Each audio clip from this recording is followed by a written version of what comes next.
30일이고요. 우리 레위기 11번째 시간 갖도록 하겠습니다. 23장 그리고 25장을 오늘 하고, 그리고 우리 이제 다음 주에 대망의 레위기 마지막 시간, 여러분 아쉽죠? 벌써 마지막인데 24장과 26장 그리고 27장 이렇게 하면서 마무리하도록 하겠습니다. 11번째, 딱 12번으로 끝나게 될 것 같은데요. 너무 감사하고 잘 따라와 주셔서 감사하고요. 오늘 11번째 시간 진행하도록 하겠습니다. 23장과 25장은 절기에 대한 내용이 나와 있습니다. 절기에 대한 내용이요. 절기, 삶의 시간 속의 리듬이 바로 절기라고 할 수 있을 것 같습니다. 우리 요즘 느끼는 것처럼 봄, 여름, 가을, 겨울도 어떻게 보면은 이렇게 삶의 시간 속의 리듬을 우리에게 알려주지 않습니까?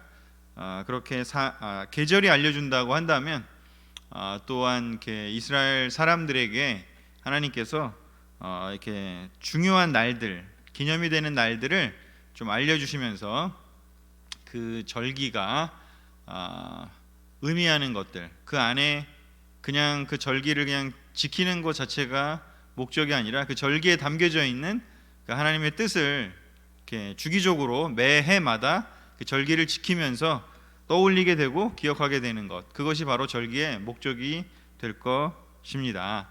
그래서 레위기 23장의 절기의 시작 부분은 바로 무엇으로부터 시작하는지 안식일 개념으로부터 시작이 됩니다.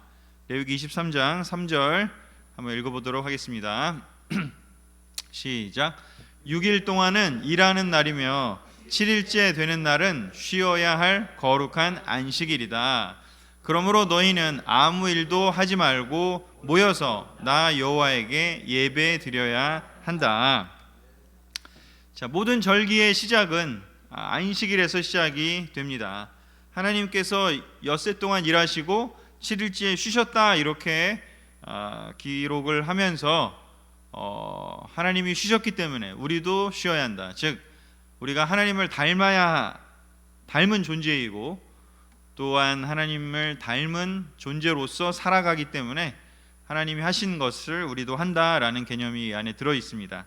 그런데 잘 생각해 보면 하나님은 6일 동안 일하시고 너무 지쳐가지고 7일째 쉬셔야 되나요? 그래서 하나님이 7일째 쉬셨을까요? 사실은 그렇지는 않죠. 하나님은 지치거나 뭔가 회복이 필요한 그런 의미 때문에 7일째 쉬셨다라고 볼 수는 없습니다.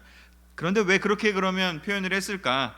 왜냐하면 그건 우리가 그렇게 할 수 있도록 도와주기 위해서 하나님께서 그렇게 표현을 하셨습니다. 우리가 하나님을 닮은 모습으로 사는 존재로서 우리가 그 날째, 7째 날에 우리가 쉬어야 되기 때문에 우리는 쉬어야 되죠. 우리 너무 피곤하잖아요. 그리고 또 한 가지는 계속해서 일하다 보면 또 우리가 이렇게 어디서 와서 어디로 가고 있는지 본질을 이렇게 놓칠 수 있기 때문에 쉼은 우리에게 필요합니다. 삶의 시간 속의 리듬을 타야 되는데 그 중요한 리듬이 무엇이냐면 하루를 잠깐 멈추고 아무 일도 하지 말고, 즉 이 세상에서 살아가야 될 필요를 위한 일을 하지 말고 모여서 여호와께 예배드리는 시간, 아무 일도 하지 말라라는 것은 생계나 어떤 이익을 위한 활동을 뜻할 테고요. 그렇지만 더 해야 되는 것은 무엇이냐? 우리가 함께 모여서 하나님께 예배드리는 것, 즉 하나님 가르침을 중심으로 살아가는 삶, 그것이 바로 이 절기의 시작이 되겠습니다. 그래서 모든 절기의 시작은 안식일인데 여기서 더 중요한 거는, 지금 안식일은 다른 곳에서 여러 번 얘기를 했고 또 그 출애굽이나 또 다른 신명기나 이런 데서도 얘기를 하기 때문에 23장에서의 중심은 안식일은 기반이고 그 다른 절기들을 얘기를 하는데요. 그 부분을 우리 같이 한번 보면 좋을 것 같습니다. 이 절기들을 조금 알면 좋은 것은 바로 신약 성경에 나오는 어떤 그 구절들을 볼 때, 이해할 때 절기를 이해하고 있으면 그 신약 성경에 나오는 그 내용들, 예수님이 활동하는 그런 배경, 시간적 배경, 그런 것들을 우리가 이해할 수 있기 때문에 좋습니다. 자, 크게 6가지의 절기가 지금 여기 기록이 되어 있습니다. 7가지이기도 한데 중요한 건 6개가 되고 있습니다. 레위기 23장 4절에서 22절에 보면 기본적으로 1월 14일에는 유월절을 지키라라고 되어 있습니다. 유월절은 여러분 다 아시죠? 출애굽을 기억을 하는 시간입니다. 이집트에서 탈출할 때 그 문설주에 양의 피를 바르라고 했던 그 명령을 따랐던 이스라엘 민족들은 자녀를 잃지 않았는데, 이스라엘 사람들이 아닌 그 명령을 듣지 못했거나 아니면 들었더라도 따르지 않았던 그 남아있던 이집트 사람들이라든가 그런 듣지 않았던 사람들은 바로 자기의 자녀를 잃어버리게 되는 그러한 슬픔의 시간이기도 하고, 또한 그 일 때문에 이집트를 탈출할 수 있었던 바로 왕이 이스라엘 백성들을 이렇게 떠나보내게 했던 그런 날이죠. 그래서 바로 출애굽을 기억하게 하는 날이고요. 그 다음에 초실절이 나오는데요. 초실절은 무엇이냐? 첫 곡식을 거둘 때 지키는 명절입니다. 첫 곡식을 거둘 때입니다. 곡식을 이 중동 지역에서의 곡식은 크게 보리와 밀로 좀 얘기할 수가 있는데요. 첫 곡식은 바로 이 봄에 보리를 거둘 때를 뜻을 하게 됩니다. 그래서 첫 곡식을 거둘 때 그거를 빠지도 말고 그냥 들고 와서 그대로 하나님께 바쳐라라는 것입니다. 그렇게 하는 이유는 무엇인가요? 소출의 근원이 하나님임을 기억하라는 겁니다. 그것을 가공하지 않고 그냥 있는 그대로 그냥 열매가 맺히는 그 곡식 단을 그대로 잘라서 그걸 그대로 드리는 것이 바로 초실절입니다. 소출의 근원이 하나님임을 기억하는 것이요. 자, 그리고 나서 77절은 무엇이냐면 초실절로부터 50일째에 해당하는 날을 77절이라고 하는데, 추수를 함께 즐겁게 누리는 그런 시간이 되겠습니다. 이때는 어떤 걸 드리냐면 그 소출한 곡식을 가지고 가공을 해서 떡을 만들거나 빵을 만들어서 그걸 드리는 것을 뜻하게 됩니다. 그리고 그것을 함께 나누는 시간을 이야기를 합니다. 자, 그러면 이 절기들 중에서 우리가 사도행전의 오순절 성령 임재 사건과의 연관성이 있는 절기가 있는데요. 그게 바로 뭐냐면 77절입니다. 77절, 여기에는 언제부터 시작하지는 나오지는 않는데 첫 곡식을 거둘 때가 유월절 부근으로 아마도 이 이스라엘 백성들은 경험을 하는 것 같습니다. 그래서 유월절이 지나고 나서 무교절을 지나고 나서 50일째 될 때가 바로 77절로 보는데요. 그런데 그래서 77절이라고 여기 되어 있는 것이 사도행전 2장에 나서 우리가 보게 되는 그 오순절과 같은 단어라고 볼 수가 있습니다. 그러면 그 오순절은 어떠한 의미가 있나를 이해하기 위해서 첫 번째 고린도전서 15장 20절을 같이 한번 읽어보도록 하겠습니다. 시작. 그리스도께서는 죽었다가 다시 살아나 죽은 사람들의 첫 열매가 되셨습니다. 바울은 이야기합니다. 예수님의 그 부활이 다른 모든 하나님을 믿고 예수님의 제자가 된 사람들이 나중에 다 부활하게 될 텐데 바로 그 사람들의 첫 열매가 된다라고 이야기를 했습니다. 아까 얘기했죠? 첫 열매를 드리는 때가 언제라고요? 초실절이라고 했죠. 바로 이 초실절의 첫 곡식, 그 의미가 첫 열매가 바로 예수님을 뜻하게 됩니다. 그리고 나서 예수님이 부활하시고 나서 50일이 지난 후에 바로 사도행전 2장 1절에서 2절 그리고 4절에 그 오순절 시기에 그들이 놀라운 경험을 하게 됩니다. 같이 읽어볼까요? 시작. 오순절이 되자 그들이 모두 한 곳에 모였다. 그런데 갑자기 하늘에서 강한 바람이 세차게 부는 것 같은 소리가 나더니 그들이 앉아있던 온 집안을 가득 채웠다. 그러자 그들은 모두 성령이 충만하여 성령께서 주시는 능력으로 그들도 알지 못하는 외국어로 말하기 시작하였다.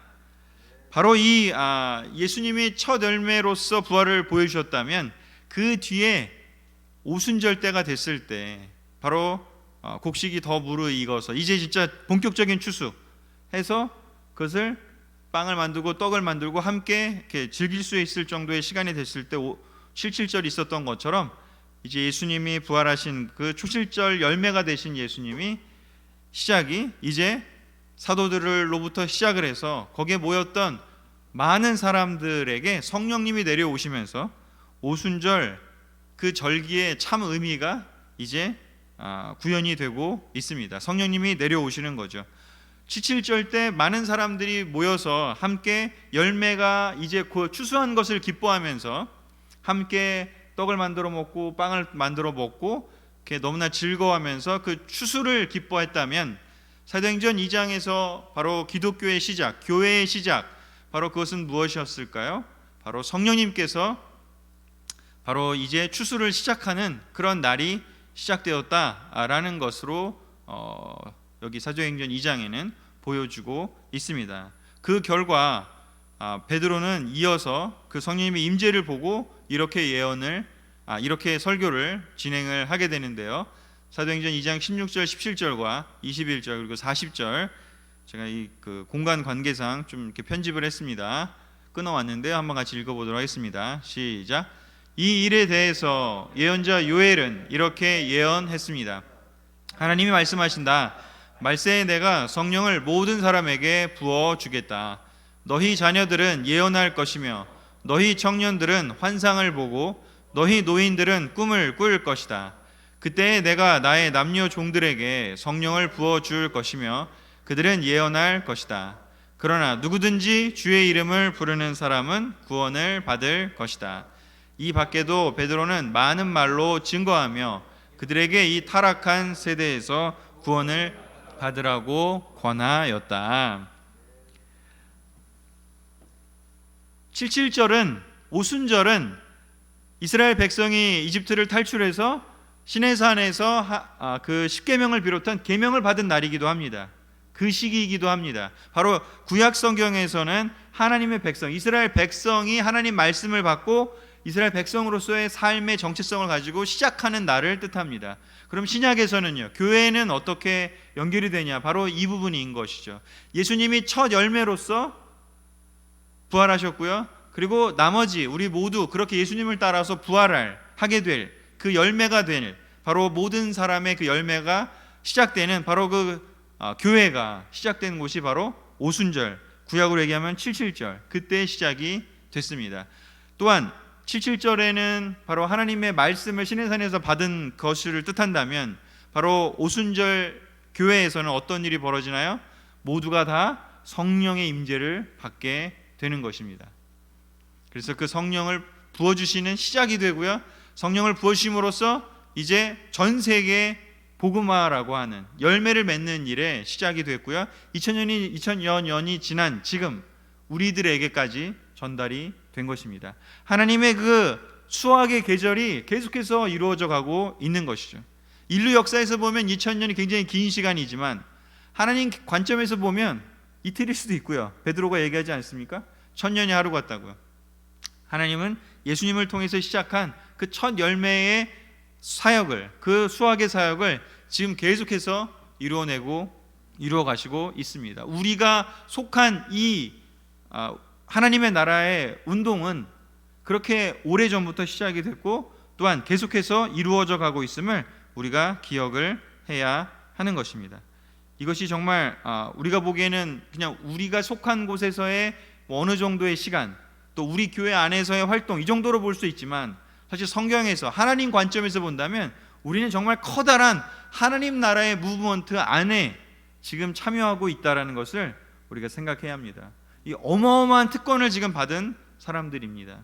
우리는 바로 예수님의 그 첫 열매인 것처럼 우리는 두 번째, 세 번째 이어져 가는 그런 하나님 보시기에 열매인 것입니다. 바로 이러한 기쁜 그런 의미가 바로 이 구약의 레위기에서부터 하나님이 주신 그 7.7절의 의미에서부터 시작되었음을 우리가 이 레위기를 통해서 잘 살펴봤으면 좋겠습니다. 자, 이어서요 7.7절 다음에 그 다음에 나오는 절기를 보면요, 나팔절이 나오게 되는데요, 7월이 또 굉장히 중요합니다. 앞에가 1월이 6월절로 중요했다면 이제 그 다음 중요한 건 7월인데요 7월은 이 크게 이 세 가지의 절기가 다 들어가 있기 때문입니다.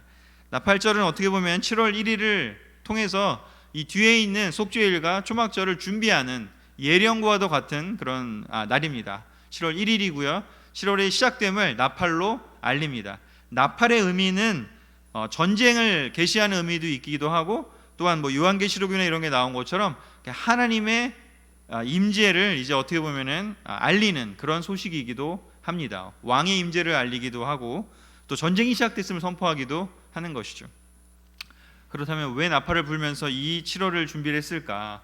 바로 7월 10일에 우리가 예전에 몇 주 전에 배웠죠. 속죄일, 대속죄일이 있는 그런 달이기 때문입니다. 7월 10일 하나님과의 관계를 회복하는 날이죠. 공동체 전체적으로, 혼자서가 아니라 공동체 전체가 성소를 깨끗하게 하고 다시 하나님과의 관계를 회복하고 다시 하나님 앞에 올바른 관계를 만들 수 있는 그런 절기가 바로 이 속죄일인 것입니다. 그리고 나서 속죄일 지난 후에 5일 정도 시간이 난 후에 그 다음에 초막절을 지키라고 말씀을 하셨습니다. 초막절은 7월 15일부터 일주일 동안 7일 동안 광야에서 살았던 그 시대, 가나안 땅에 들어가서 이 절기를 지키라고 하셨는데, 바로 이 광야에서 생활했던 그 시간을 기억하면서 절기를 지키라고 했습니다. 바로 광야에서는 집도 없고 뭐 이렇게 부유하지 않지 않습니까? 바로 그때 광야 시절을 기억해서 이렇게 초막을 짓고 거기에 들어가 살라는 거예요. 7일 동안은. 그러면서 우리가 바로 그 광야에서 어떻게 지냈는지, 이집트를 탈출해서 우리가 광야에 도착해서 성막을 짓고 하나님 말씀을 받고, 어떻게 보면 되게 가난하고 어떻게 보면 되게 황량한 그런 곳이었지만 하나님 말씀이 있었고, 또 서로 마음이 합한 한 마음이 있었던 형제자매들이 함께 살던 곳, 그곳에서의 그 시작을 기억하라는 뜻입니다. 이제 가나안 땅에 들어가서 정착을 하게 되면 집도 삐까뻔쩍하게 지을 수 있고, 또 시간이 흐르면 빈부의 격차도 발생을 할 거고, 농사도 짓고 하면서 부유해질 테고, 여러 가지 아마 많은 사회적으로 변화가 일어날 텐데, 매해 7월 15일에 초막절을 기념하면서 바로 예전에 우리가 어떻게 시작했는지를 살펴보라고 하는 것입니다. 특별히 이 초막절이 되게 중요하는데요, 초막절이 지키려는 목적이 바로 무엇일까요? 레위기 23장 42절 43절에 나와 있습니다. 같이 읽어보겠습니다. 시작. 너희 모든 이스라엘 사람들은 7일 동안 이 초막에서 지내라. 이것은 내가 너희를 이집트에서 인도해내던 때에 너희를 초막에서 살게 하던 일을 너희 후손들에게 대대로 상기시켜 주기 위해서이다. 나는 너희 하나님 여호와이다. 아멘. 하나님께서 첫 마음을 우리가 잊어버리지 않기를 너무나 원하셨습니다. 그래서 구약 시대에는 이것을 절기라는 그 수단을 통해서 이렇게 매해 기념하면서 이것을 다시 상기시킬 수 있는 일종의 하나의 제도로서 이스라엘 백성들에게 던져주신 것입니다. 제시해 주신 거라고 볼 수 있습니다. 신약 시대에는 더 이상 절기를 지키지 않지 않습니까? 이제 우리가 무슨 유월절을 지키거나 오순절을 지키거나 초막절을 지키지는 않습니다. 그러나 이것의 목적은 우리가 여전히 생각해 봐야 한다라는 것이죠. 오순절의 목적을 기억하려고 얘기했던 것처럼 초막절 역시 우리가 초막절의 그 목적을 기억을 해내야 합니다. 우리가 성경부할 때, 우리가 이 교회 초대받아서 올 때 어떤 마음으로 시작했는지, 어떤 어려움이 있었는지, 어떤 가난한 마음이 있었는지, 어떻게 하나님을 찾았고, 얼마나 삶을 바꾸고 싶어 했고, 얼마나 삶을 리셋하고 싶어 했는지, 그 첫 마음을 우리가 잊어버리지 않기를 바로 하나님이 구약 이스라엘 사람들에게 원했던 것처럼 신약 시대를 살고 있는 우리에게도 똑같이 원하시지 않을까 싶습니다. 그걸 기억한다면 그 어떤 것도, 지금 우리에게 주어진 그 어떤 것도 불평불만하거나 아니면 부족하다고 얘기하거나 어떤 쓴 마음을 가질 이유는 하나도 없을 것입니다. 저도 잘 생각해 보면 26년 전에 그 시작 때를 생각해 보면 지금 사실 얻은 것도 너무 많고 가지게 된 것도 너무 많고 관계도 많아졌고 또 아는 것도 많아지고 뭐 너무 좋은 것도 많아요. 물론 해결해야 될 것도 많지만, 하지만 그 모든 것들을 다 제껴놓고 정말 그 하나님을 알게 됐을 때, 성경을 올바르게 알게 됐을 때 그 너무나 기뻐했고 너무나 감사했던 그 마음을 다시 한번 생각한다면 지금 주어져 있는 해결해야 되는 어떤 문제들은 아무것도 아니라고, 오히려 감사하다라고 이야기할 수 있을지도 모르는 그런 문제들로 보이게 될 것입니다.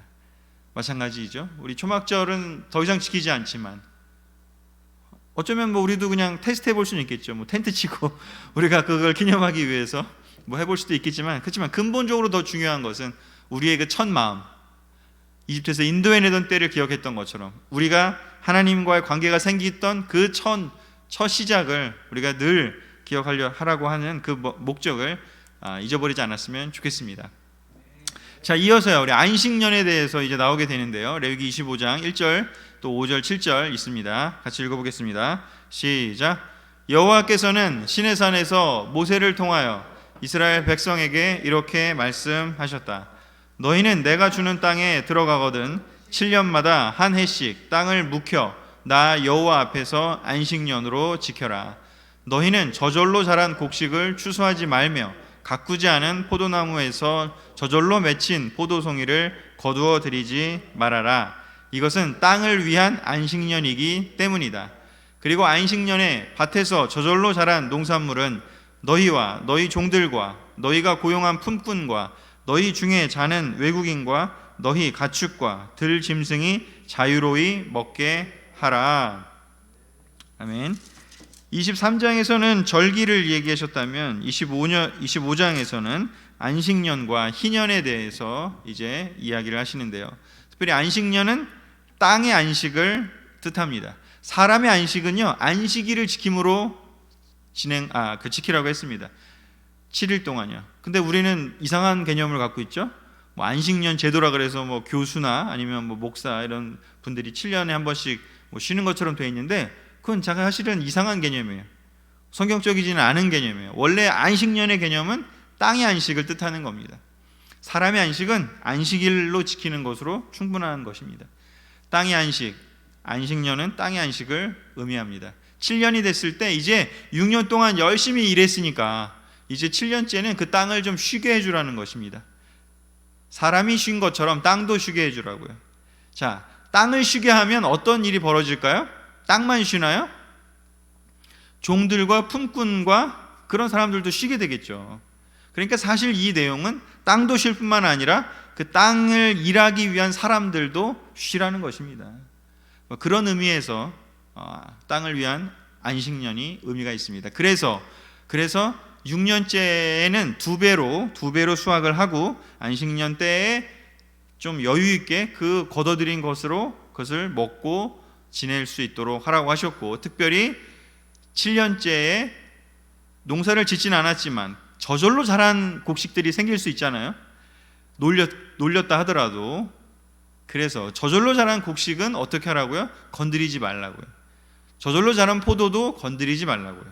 그거는 왜 건드리지 말라고 하는지요? 저절로 자란 그 농산물이나 그런 포도송이나 이런 것들은 종들이나 품꾼이나 또는 외국인이나 심지어 가축과 들짐승이 먹게 하도록 하는 것입니다. 이 내용을 생각해 보면 하나님은 정말 창조주 하나님이심을 볼 수 있습니다. 사람은 사람만 생각하지 않습니까? 근데 하나님은 더 큰 그림을 갖고 계십니다. 지속 가능한 발전, 우리가 뭐 그런 표현 많이 쓰잖아요. 정말 그렇지만 진정으로 지속 가능한 발전을 생각하시는 분은 하나님이신 거죠. 바로 6년 동안 일하고 7년째 쉼으로써 그 땅도 회복이 되고 지력도 회복이 되고, 또 그때 그 일꾼들도 좀 쉬게 하고 가축도 쉬게 하고 심지어는 들짐승도 와서 좀 같이 먹을 수 있도록 온 자연계가 생태계까지도 쉴 수 있도록 하나님은 큰 그림을 그리시고 계신 것입니다. 그리고 나서 이 7년째 안식년 이후에 그 다음 나오는 내용은 희년인데요. 희년이 굉장히 긴 장의 그 내용이 길게 여기 기록이 되어 있습니다. 그만큼 사실 희년은 굉장히 중요한 내용들이 들어있기 때문인 것이죠. 희년은 1절에서 7절까지밖에 되어 있지 않지만 희년은 8절에서부터 거의 25장 끝까지 나와 있다고 볼 수가 있습니다. 희년, 기쁜 해 이런 뜻이죠. 우리가 좀 익숙한 개념이 있어요. 제가 여기 적어오긴 했는데 Year of Jubilee. 우리가 이렇게 주빌리라고 우리는 그 말을 쓰고, 사실 저도 주빌리가 뭔지도 모르고 예전에는 그냥 야 이번 해에는 주빌리가 있대 그러면서 뭐 등록해, 이번에는 뭐 필리핀으로 간대 아니면 뭐 평창에서 한대, 그렇게 들어서 그냥 따라다니긴 했지만 언젠가 궁금해서 알아보긴 했지만 원래 이 주빌리의 뜻은 희년입니다. 바로 언제 있는 일인가요? 아무튼 한번 이 적어온 레위기 25장 8절에서 10절을 한번 읽어보도록 하겠습니다. 시작. 너희는 7년마다 돌아오는 안식년이 7번 지난 해 곧 49년이 지난 다음 속죄일인 7월 10일에 전국적으로 나팔을 크게 불어라. 너희는 50년째가 되는 해를 거룩한 해로 정하고 너희 땅에 사는 모든 백성에게 자유를 선포하라. 이 해는 너희가 지켜야 할 희년이다. 그러므로 만일 너희가 남의 재산을 산 것이 있으면 본 주인이나 그 후손에게 도로 돌려주어야 하며 종으로 팔려온 자도 자기 가족에게 도로 돌려보내야 한다. 원래 우리가 쓰는 주빌리란 말도 사실은 잘못된 말이에요. 왜냐하면 그러면 50년에 한 번만 해야 되니까. 근데 우리는 뭐 2년인가요? 뭐 아니면 매년 하기도 하고 그랬으니까요. 우리 마음대로 쓴 거긴 하죠. 원래의 주빌리의 뜻은 50년마다 되는 것입니다. 7년의 안식년을 7번 하고 난 그 다음 해가 바로 희년이 됩니다. 그 희년에는 엄청난 일이 벌어지는데요. 그 희년의 나팔을 선포하게 되는 시간대가 언제냐면 바로 속죄일인 7월 10일에 전국적으로 나팔을 부르라고요. 그 해는, 그 50년째가 되는 해는 속죄일의 희년을 결합을 시키게 됩니다. 자, 속죄일은 어떤 의미가 있다고요? 제의적으로 우리가 하나님과의 관계가 다시 회복되는 것을 뜻하는 거죠. 제사를 온전히 드릴 수 있는 사람으로 매년 매해 7월 10일에 속죄일에 모든 이스라엘 백성들이 그 속죄일을 통해서 새롭게 성소를 청결하게 하고 제사를 온전히 드릴 수 있는 그런 존재로 거듭난다면, 이 희년은 어떤 의미가 있는지 이제 이거는 사회적으로 또 제도적으로 일상의 삶 속에서 바로 속죄일이 제의적인 리셋이라면 희년은 사회적인 리셋을 여기서 이야기를 합니다. 일상의 삶에서의 리셋을 뜻하게 됩니다. 다시 시작하는 거죠. 속죄일이 영적으로 다시 시작하는 거라고 그랬잖아요. 그렇다면 희년은 무엇인가요? 온 사회가 다시 시작한다는 거예요. 그리고 50년이 한 번이라면 자기 인생에 몇 번 경험할까요? 대부분 한 번이죠. 뭐 장수 좀 하시면 2번 할 수도 있지만 아주 어릴 때 한 번 하고 나이 너무 한참 들어서 한 번이니까 그렇게 기억 안 날 수도 있죠. 오히려 2번 하는 게 안 좋을 수도 있을지도 몰라요. 제대로 된 그 경험을 못 할지도 모르니까. 자, 대부분 인생에 한 번을 경험하는 거라고 볼 수 있습니다. 그 한 번 리셋을 하게 됩니다. 거룩한 해로 정하고 모든 백성에게 자유를 선포하는 해입니다. 이 해가 바로 어떤 일이냐면요, 그동안 쌓여왔던 어떤 그런 관계 속에서 내가 그 50년이 되기 전까지 어떤 경제적인 거래를 해서 내가 물려받았던 땅을 저당 잡혔거나 잃어버리게 됐다, 팔았다 하더라도 그 50년이 되면 다시 원래의 사람에게 돌려주게, 또는 그 후손에게 돌려주게 되어 있고요. 혹시라도 내가 경제적으로 실패해서 종이 되었더라면, 종으로 팔렸다 하더라도 바로 50년이 지나면, 그 희년이 되면 종의 지위가 사라지고 자유인으로 살 수 있도록 가족에게 돌려보내라는 것이 바로 희년의 개념입니다. 엄청나게 과격하고 파격적인 사실은 개념인 것이죠. 모든 것을 다시 시작해라, 그런 뜻입니다. 이 50년마다 시행되어야 할 거룩한 희년은 바로 사회적 리셋, 속죄일이 제의적인 리셋을 뜻했다면 바로 이 희년은 사회적인 리셋을 뜻하게 됩니다. 이 안에 들어있는 내용을 좀 우리가 좀 잘 이해해야 되고 굉장히 중요한 신학이 이 안에 들어있기 때문에 한번 좀 레위기 25장 23절부터 28절까지를 좀 길지만 또 읽어봤으면 좋겠습니다. 시작. 그리고 너희는 토지를 팔 경우에 아주 팔아넘기는 조건으로 팔아서는 안 된다. 이것은 토지가 너희 것이 아니라 내 것이며 너희는 다만 그 토지를 사용할 수 있도록 허락받은 소작인으로 나와 함께 있는 나그네에 불과하기 때문이다. 토지를 매매할 때는 본래의 소유주가 언제든지 그 토지를 다시 사들일 수 있는 권한이 계약상에 인정되어야 한다.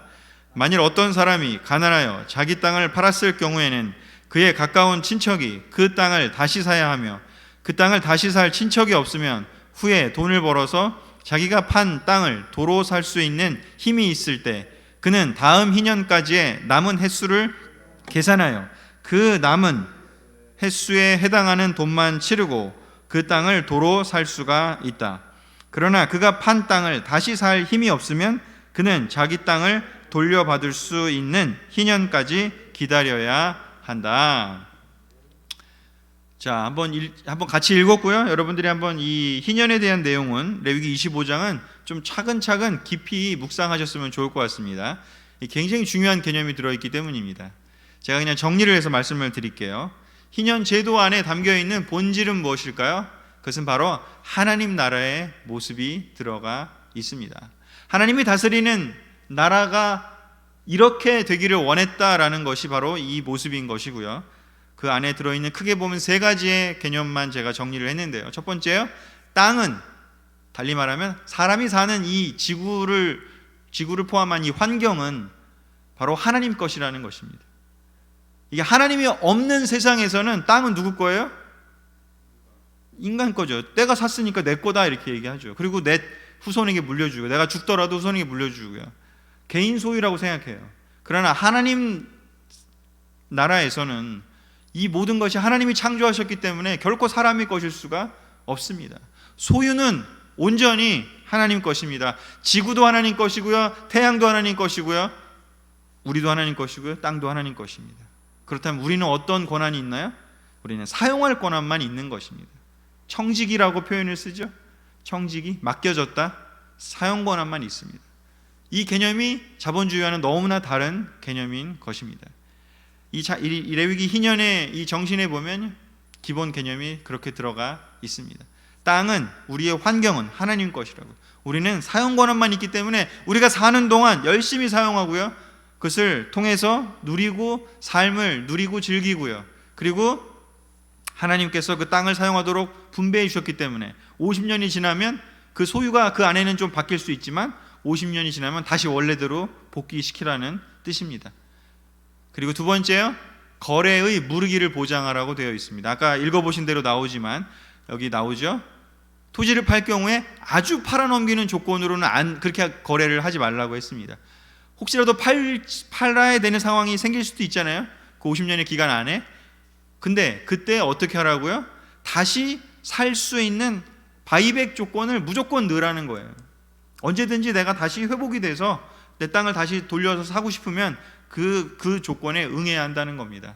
즉 거래의 무르기를 보장하라고 되어 있습니다. 이건 땅에 대해서도 이렇고요, 사람에게 대해서도 그렇습니다. 그래서 여러분 룻기 아시죠? 룻기에서의 그 룻이 바로 이러한 그 거래의 무르기 그 개념 때문에, 그 보아스가 친척이잖아요. 그래서 책임을 져야 하는 그 책임이 친척의 우선순위에 있잖아요.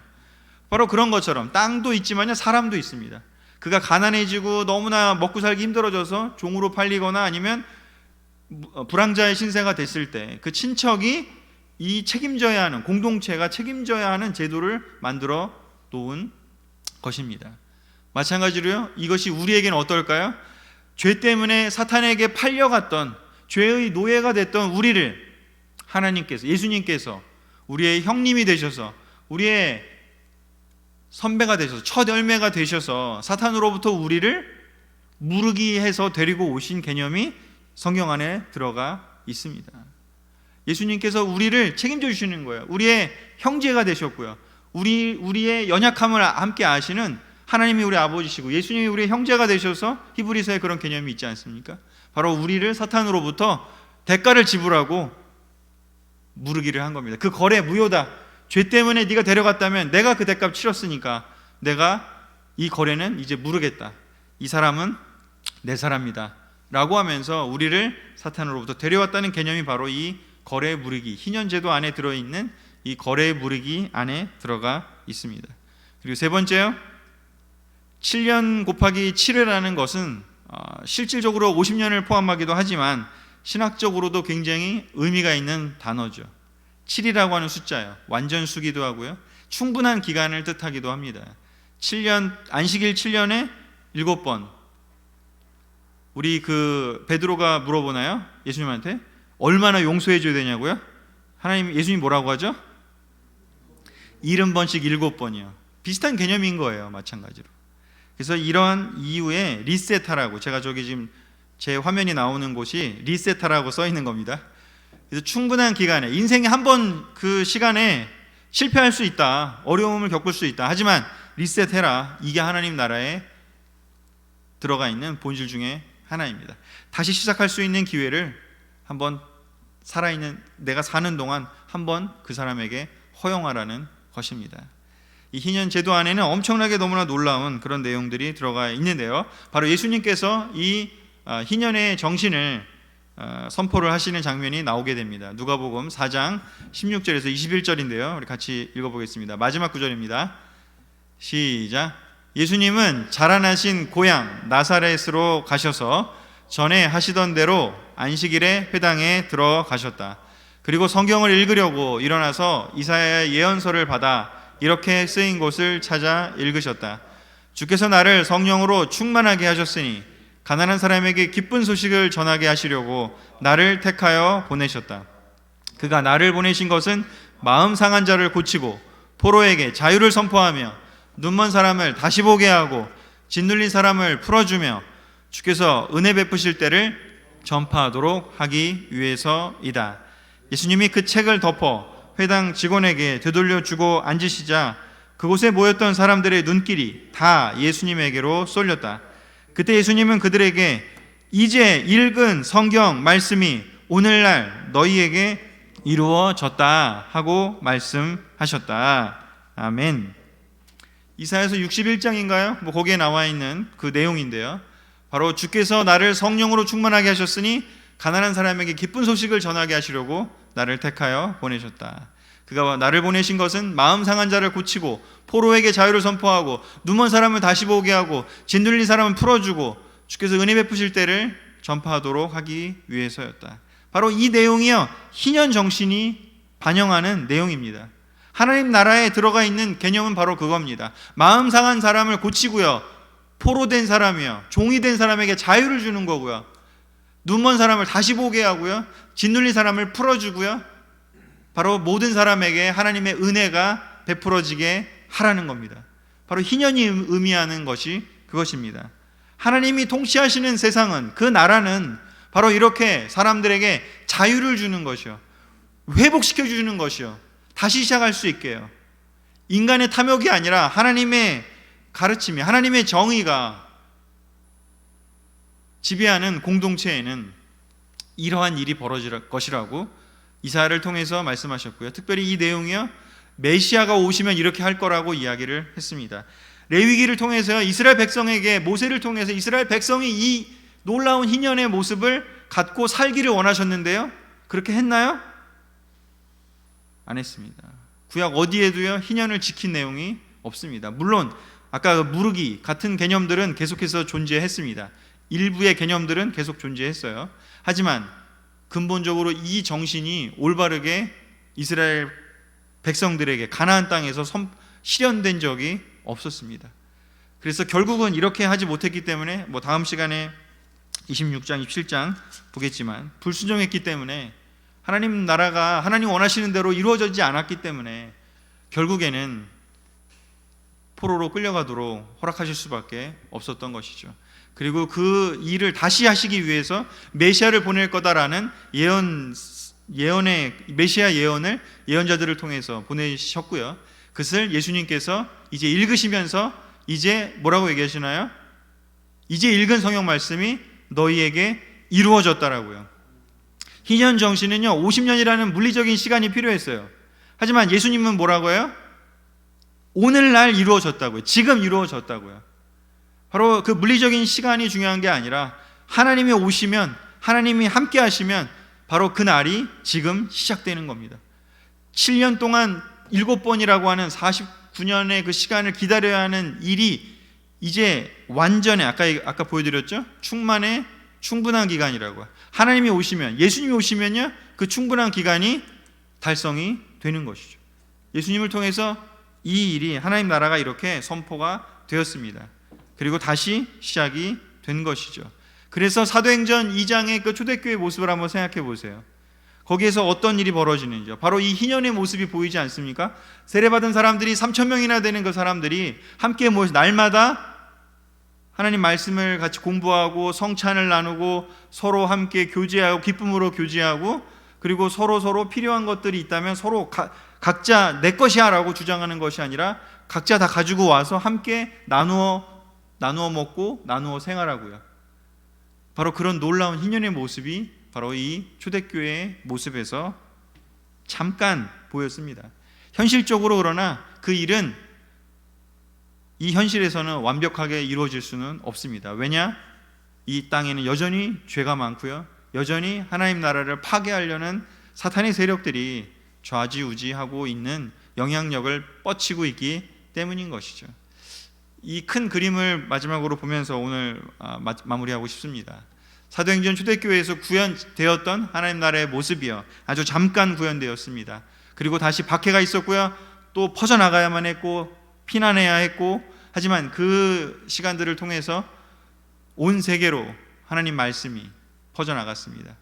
레위기를 통해서 하나님 백성이 어떻게 살기를 원한, 하나님 나라의 모습이 어떤 그 본질을 갖고 있는지를 볼 수 우리가 있었습니다. 그리고 그 모습이요, 메시아 그리스도 예수님을 통해서 사도행전 초대교회에서 시작이 다시 되었습니다. 그리고요, 우리는 죽어서 부활해서 다시 정말 궁극적인 그 하나님의 나라, 하나님이 통치하시는 완벽한 그 나라에 들어가게 될 것입니다. 그런데 그 나라가 이 땅에서도 이루어지기를 원했던 것이 바로 예수님의 기도 아니었습니까? 주님의 나라가, 하나님의 뜻이 하늘에서 이루어진 것처럼 이 땅에서도 이루어지기를 원합니다. 이게 주님이 가르쳐 주신 기도의 처음 시작 아니었습니까? 바로 그 하나님 나라에 우린 그런 걸 누릴 겁니다. 그런데 그냥 그때만 누리고요, 지금 이 땅에서는 아무 일도 벌어지지 않나요? 아니죠. 교회가 바로 대사관의 역할을 해야죠. 하나님 나라의 대사관 역할이에요. 바로 이 교회가, 우리가 지금 속해 있는 이 교회가, 지상에 있는 이 교회가, 교회 자체가 하나님 나라의 전체라고 할 수는 없지만 하나님 나라를 구현해내는, 이 땅에서 구현해내는 기관이어야 한 것은 변함이 없습니다. 레위기의 정신이 이스라엘 백성을 통해서 실패해서 예수님이 다시 오시게 되는 그 큰 그림으로 이어졌던 것이 있었습니다. 하지만 우리가 사는 이 땅에 지금 어떤 시대인가요? 우리는 하나님 나라를 바라보며 살지만요, 우리는 이 교회라고 하는 하나님 나라를, 하나님 백성을 상징하는 이 교회가 바로 우리들이라는 것을 기억을 하고, 우리가 얼마나 지금 놀라운 초대를 받고 지금 여기에 있는 것인지, 이 특권을 여러분 절대 소중히 여겨야 되시고요, 소홀히 여기시면 안 됩니다.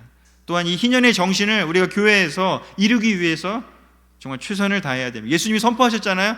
오늘 너희에게 이 하나님 말씀이 이루어졌다라고요. 그것이 교회가 되어야 하는 것입니다. 예수님을 그 누구보다도 사랑하고 따르겠다는 사람들, 바로 그들을 통해서 하나님 나라의 그 모습이 이 땅에 이루어질 수 있다고 예수님은 꿈꾸셨고, 그렇게 제자들을 보내셨습니다. 우리가 그 사명을 감당한 사람들이라는 것을 기억하기를 바라고, 더 많은 사람들이 하나님 나라에 들어올 수 있도록 하나님 나라를 전진시키는데 우리가 함께 했으면 좋겠습니다. 말씀을 마치겠습니다. 아멘.